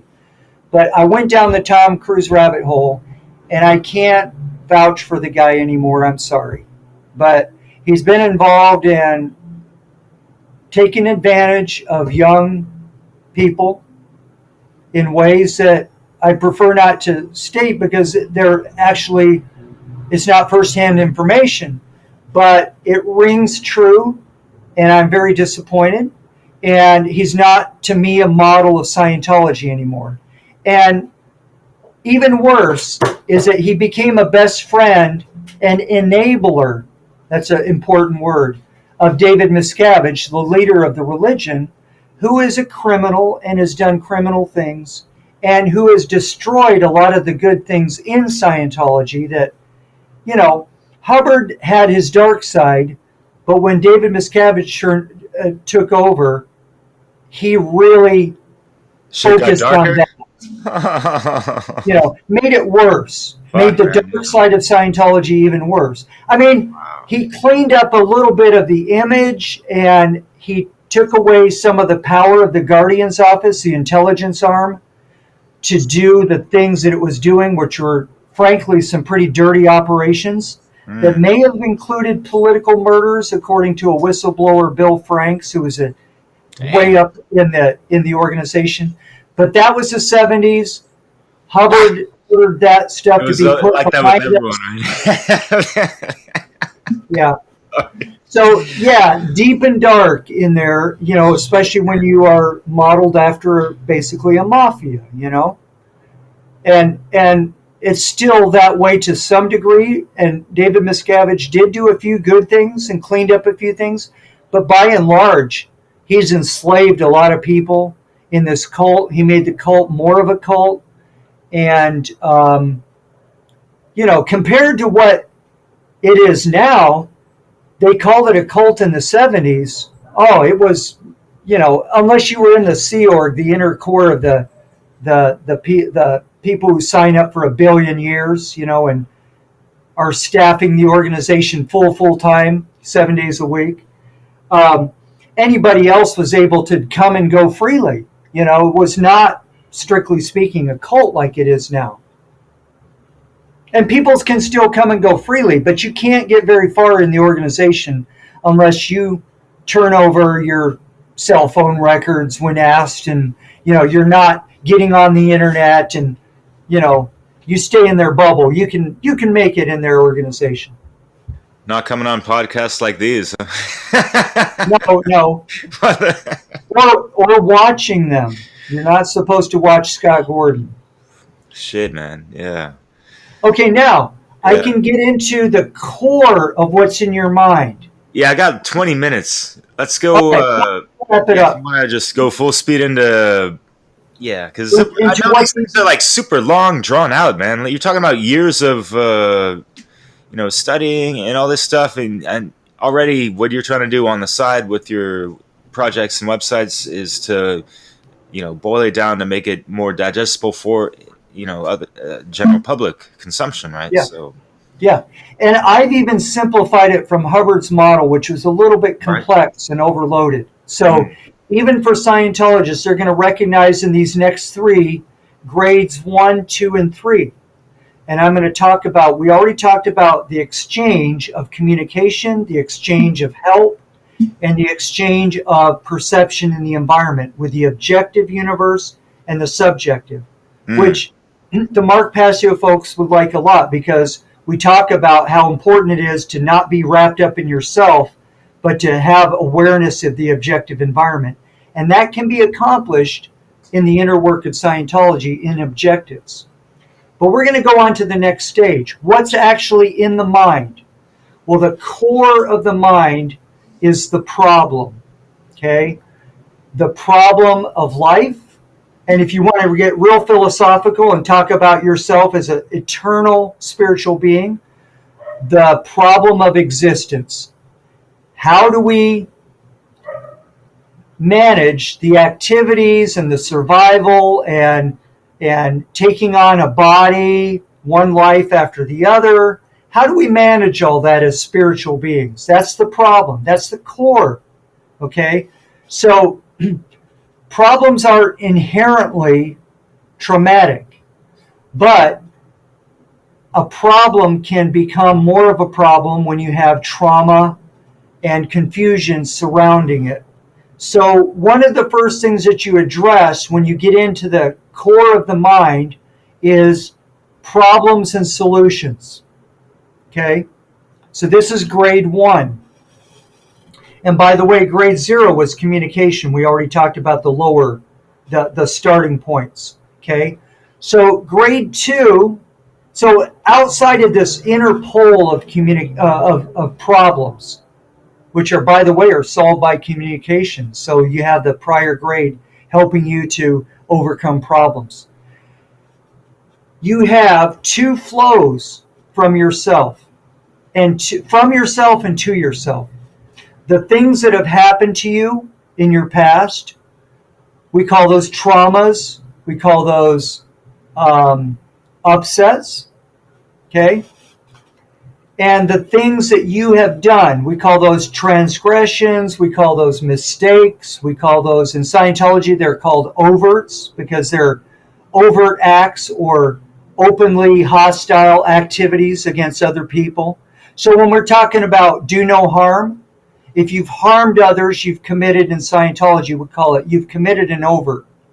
And the way to fix that is to face up to it, confront it, talk about it, admit that you did it, and give the details, because both of these sides that I'm going to talk about resolve on specific details. Okay? That's very therapeutic. Okay? We call it the time, place, form, and event of what you've done. And that also applies to what's happened to you. Not so much the same exact formula, but when we talk about what's happened to you, where did it happen? Who was it? We ask all the questions to draw out the specifics so that you talk about it and feel better about it. You release it, okay? So the next two grades are mistakes and secrets. We call it overts and withholds in Scientology language, which is addressing the mistakes you've made or the harmful actions you've done. And grade 3, which is what has upset you, what has hit you hard in the face that you had no defense for, what has knocked you silly, what has overwhelmed you. All those things need to be addressed on grade 3. And we call that a life repair. And you take all the overwhelming changes in your life, the things that people did to you, and we look at those. And we actually save that for last. Although, in a session, we take it up first. If you've got an upset with someone, that's the first thing you need to talk about. Then if you've done something to others, your awareness is raised a little bit in being able to get relief from what was done to you. And also you lose the justification. Otherwise, you're going to say, what I did was justified because I've been, I had a bad childhood. That kind of idea, right? Comes up in court all the time. Okay? So we handle the things that were done to you first in a session, and then you become more willing to talk about and to take responsibility for the things you've done to others. Both of these are very big deals to the mind. Because when we do those, we feel guilt, or we feel shame, or we feel crushed, and it really holds us back. So, completely apart from Dianetics, which is mostly what was done to you and talking about the experience, we do these in Scientology as repetitive processes. For example, I may say, recall an upset. And you'll say, yeah, I had an upset with my girlfriend last week. And I'll say, good, thank you. Recall an upset. And you say, yeah, I had an upset with my dad at Thanksgiving. So I get you to recall these over and over, and you start to see a commonality. And it may not be obvious to you, but to your subconscious mind, you'll have a commonality, and you'll have a realization, and you go, oh, wow, I feel better now because I understand these upsets a lot better. Pattern I recognition. understand why I react the way I do. Right? So the whole maxim, know thyself, which is the essence of inner work, becomes resolved on these 3 levels.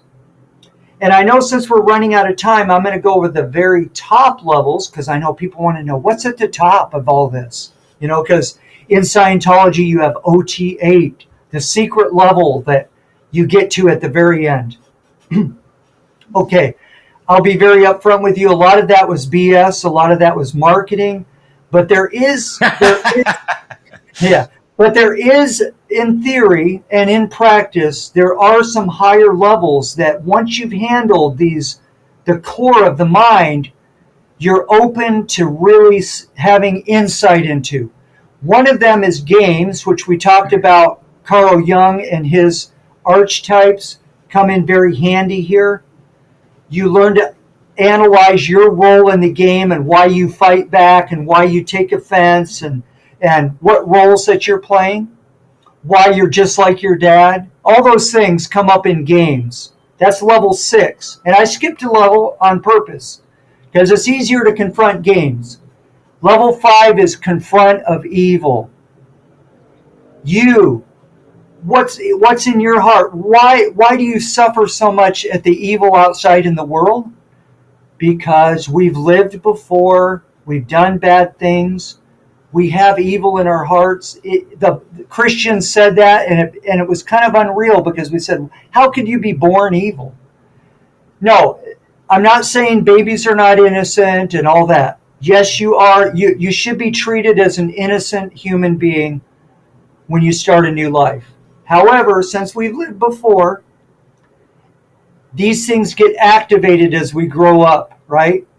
And that's why you see people become more and more evil, even as in their younger years it starts.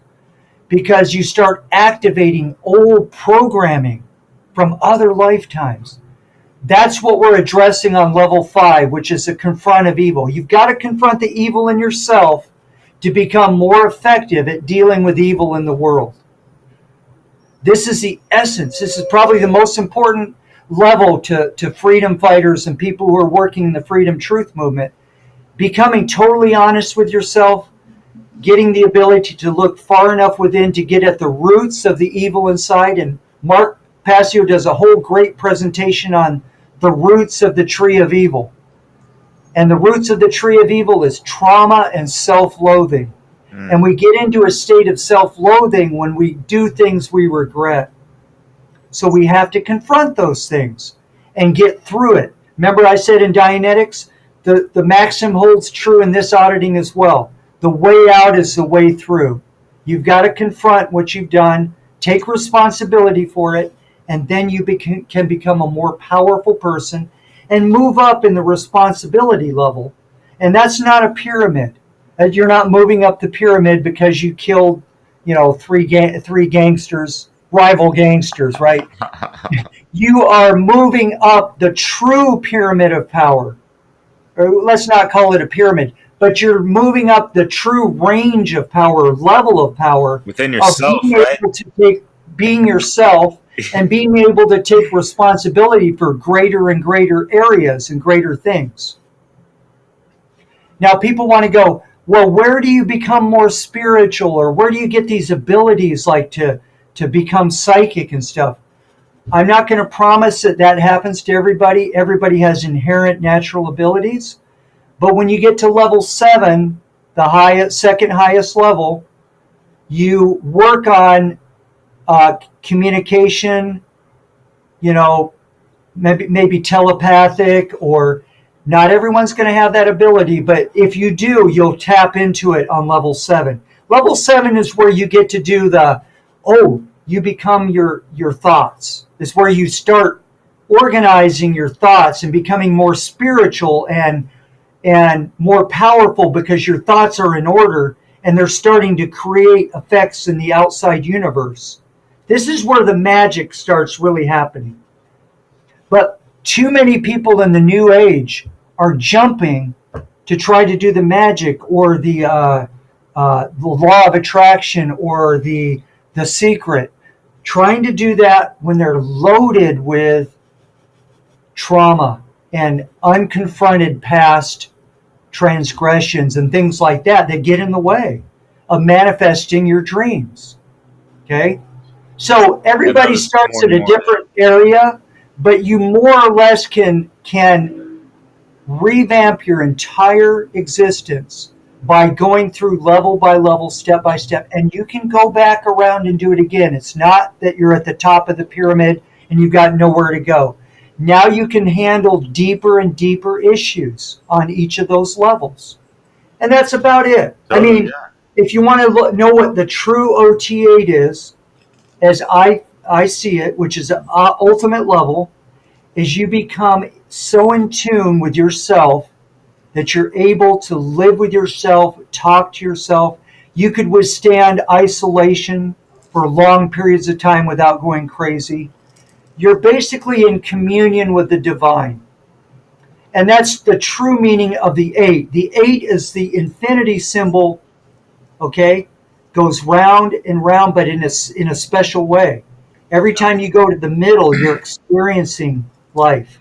That's where the plane of cause and effects are, right there at the sweet spot in the middle.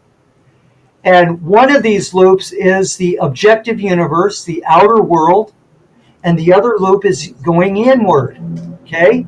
And this happens at a rapid frequency, but there's an infinity within you. And when you really get in touch with that, you're in communion with infinity. You're in communion with the creator or the divine.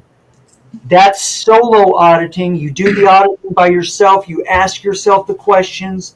You get honest with yourself at a deep level.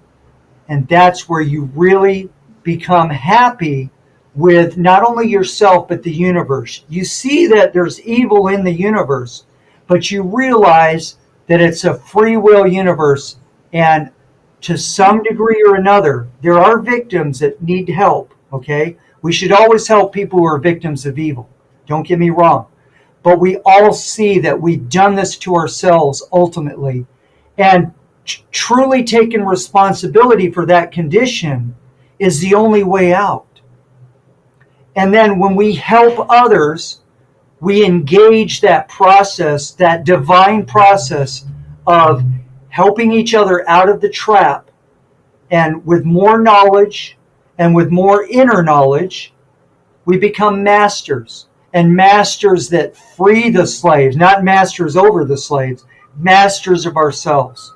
And that's where the real magic happens. And I can't say how long it will take you people to get there. I can't say that I've even arrived there, but I've gotten to certain realizations philosophically that make me very happy and confident that this is fundamentally a good universe. Natural law is there for our benefit, not for our detriment.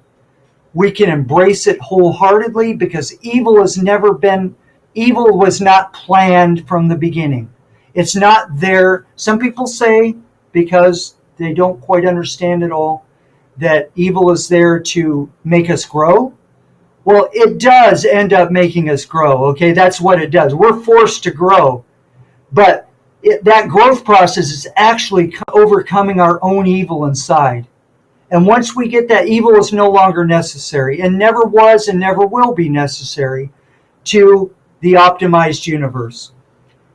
And that doesn't mean you're going to convince Darth Vader to become a good guy, within one lifetime even. It means that you can become free and empowered over evil at some point to some degree, okay? There's always gradient scales. Nothing is perfect or nothing is absolute here. But you become a better person and you become more valuable to your friends and relatives and associates in society to the degree that you have this knowledge that you can impart.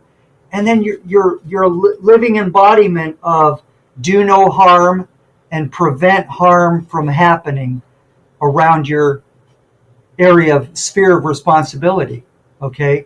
And that's about all I can say to whet your appetite. You don't have to do this Dianetics and Scientology, but I can almost assure you that you have to confront each one of these areas because that's what the mind is made of. And we've learned that through hard-won experience. Now, it's been altered, twisted a bit in Scientology. Even the good stuff that we do outside the church isn't perfected or anything. But by these principles that I just outlined, we know we have a philosophical machine, much like the tarot deck that teaches us all the facets of living, right? This is what's in the mind that we need to confront in the inner work of ourselves. And not all of it originated with me. I've drawn most of this out of Scientology, as I've said. Some of it is new. Some of it are ideas and realizations that I had in my own auditing, which was extensive and thorough, really good inner work. I had great experiences. I've got a long way to go in growing up in certain areas. I'm not a master of everything, okay? I don't hold myself out as a model of perfection. All I can say is that I am at the forefront of the movement to bring inner work, effective inner work, to as many people as possible, to the freedom movement and to all the people that it's almost biblical, the people who will do the work and who will accept the gift will benefit from it. And the people who reject it won't. And that's sad. But what is empowering is to know that the people who do the inner work will not be bullied around and dominated by the evil or the people who refuse to do the inner work. Okay? So I can tell you, I have reality on that as well. So it's worth doing.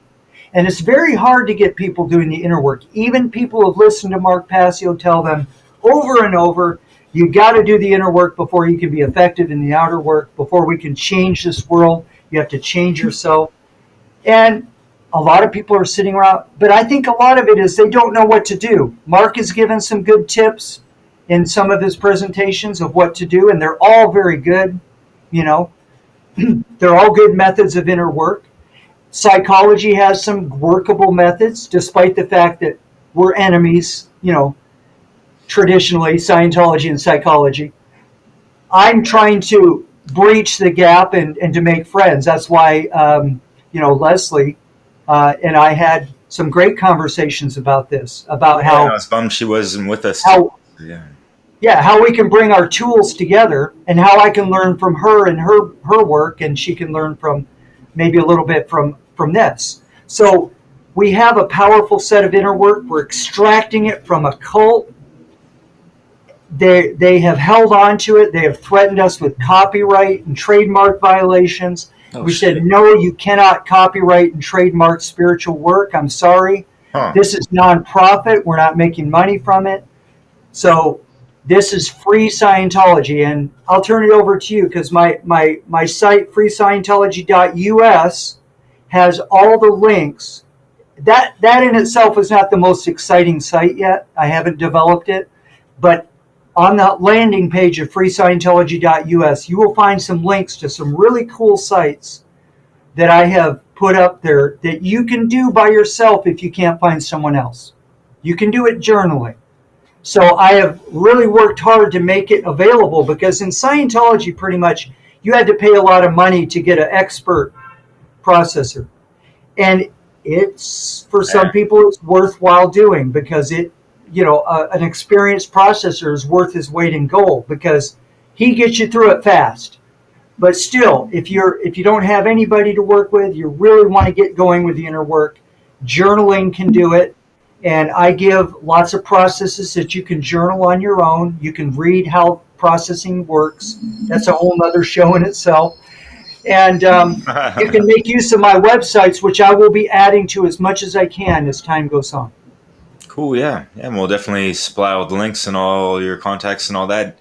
And are you offering one-on-one services right now? It kind of sounds like you're teaching this to others already, in a sense, My main mission in life is, at this time, is to help others who are auditing become better auditors and to make more direct training courses for people to learn this fast.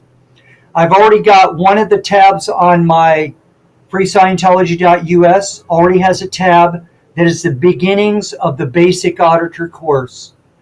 And of course, if you want to sneak into the church and get a Dianetics package or go online and search around for one, I recommend you get the Dianetics kits because you can get right into auditing at home if you want. So work with that if you like. If you want to go strictly free and away from the church, totally, use my websites as much as you want. But I hope I've answered the question. Basically, Dianetics is good too. Get a kit if you can, or read the book if you want. The book is heavy and it's long. I'm going to be trying to make it very simplified Dianetics for people to get right at it. But that's kind of into the future a little bit, hopefully this year. Right on, brother. Yeah, that's great. Looking forward to taking a peek at that. And yeah, any parting words after I say that? Yeah, just for listeners out there, like, yeah, people can be skeptical of a lot of things, but until we kind of like look into these things and for ourselves, and like you said, Scott, earlier, just like, hey, you gotta do the research yourself. Don't believe me or whatever, right? But yeah, but Well, my parting words would be this: I encourage people to do the inner work, even if you feel like you don't need fixing. You can always improve something. And if you feel like there's no hope, that's not true. Do a little bit at a time, take it easy, do some journaling. You'll find your attitude improves, you're getting better. I encourage you to do that. If the whole idea of Dianetics and Scientology is too much for you, there's other methods. I don't think they're as effective nearly, but emotional freedom technique called EFT for short works pretty good. Jay Parker recommends it. He's one of the he grew up in a satanic family, and he had some heavy trauma to take care of, and it worked very well for him. And I actually recommend that for people who have been involved in satanic ritual abuse. Please look into EFT and do journaling before you do any co-auditing. That's very important. You'll see why when you read Kathy O'Brien's book, Time to Heal, and I have that on my websites, links to her free copy. So I want to say thank you so very much, Leslie and Derek, for having me on and for putting this out there. I think Derek's going to have my websites and links and stuff for you if you want to. I'd love for you to get in touch with me. I'm so easy to find on Facebook because I don't hide any of my personal data. I want people contacting me, whether email's the best way. The second best is if you want to get on Facebook or Telegram. And the third best way, I guess, would be phone. I really prefer email contacts and develop an email exchange. So that's the best way to get in touch with me. Scott at scottgordonmusic.us. And yes, that's my website, music, if you want to sample some of the old stuff, 70s and 80s style, freedom-loving songs. Yeah, awesome. I'll have to include something in the outro here, but yeah. Yeah. Oh, that would be great. So yeah, thanks so much for having me on the show and for taking the time to do this, because it's so important to get messages out and to keep holding the torch of freedom high. And I hope that I can make some contribution to that, helping the people who are doing the work. So you asked me earlier if I'm really not taking on clients. I'm open to it, but I've never really promoted taking clients. People find me and they ask for my help, and if I feel like I can help them, I try to work it in. But mainly my work is to repackage this material so that it can be widely used by people and to help to train other auditors. And if I can't help you, I can refer you to somebody who can. So I encourage people to get started, to get involved with it. And thank you so much for having me on the show. Yeah, really grateful, Scott. And it's been a long time coming. Been friends on Facebook for a couple of years. It's been a pleasure. And I think you're running at least one of Mark Passio's Facebook groups, Natural Law for one, I believe. And keep up the great work. Natural Law Teachers Support Group, and also I admin for What on Earth is Happening podcast. I had a feeling that you were on that too. Yeah. I moderate on Mark Passio's main group at Natural Law. Is it called? I think so. Yeah. Yeah. So simple. I'm a secondary admin there. So I've been working for a long time, just behind the scenes, helping Mark with that, and very happy to do it. It's become second nature to me. It's like Gotta love them labors of love, right? I used to be the watchdog for my local Scientology church. You know, Oh yeah. being the Office of Special Affairs meant I was in charge of protecting from attackers and criminals and people who wanted to walk in and cause trouble. So I got really good at that, and so it makes me a natural for being the bouncer for these groups because discussions get very lively, and some people haven't done enough inner work really to accept some of these new ideas. So Yeah. you do the best you can, and we hope they come back. You know, after getting a little more maturity and inner work. Yeah, totally. And yeah, there's so much to just like the truth seeking path, and like really we have to walk that path within ourselves so much to really control our emotions and what we react to and this and that. And if we're not examining what we're getting all knee jerky about, then that's just gonna possibly like wreak havoc in the future. And so we really have to maintain that inner sovereignty and do the great work and work on that inner content before we can like have that proper outer content to share with the world type of thing. So yeah, man. Love the messages and the positive vibes and just like breaking things down for us today. And just hope to just have these cool connections with you in the future, brother. And hope to collaborate again sometime, my friend. Thank you so much for doing the work. Thank you. Yeah. You too, man. And thanks to everyone for working through listening to this. It might have been difficult if you're not new to this stuff, and it might be a taboo topic, but hey, we got to cover everything, you know. Can't leave any rock unturned or whatever kind of proverbial cliche you want to throw in there, but yeah. This has been Dissolving the Divide once again, my friends, and we'll see you again next time. Peace.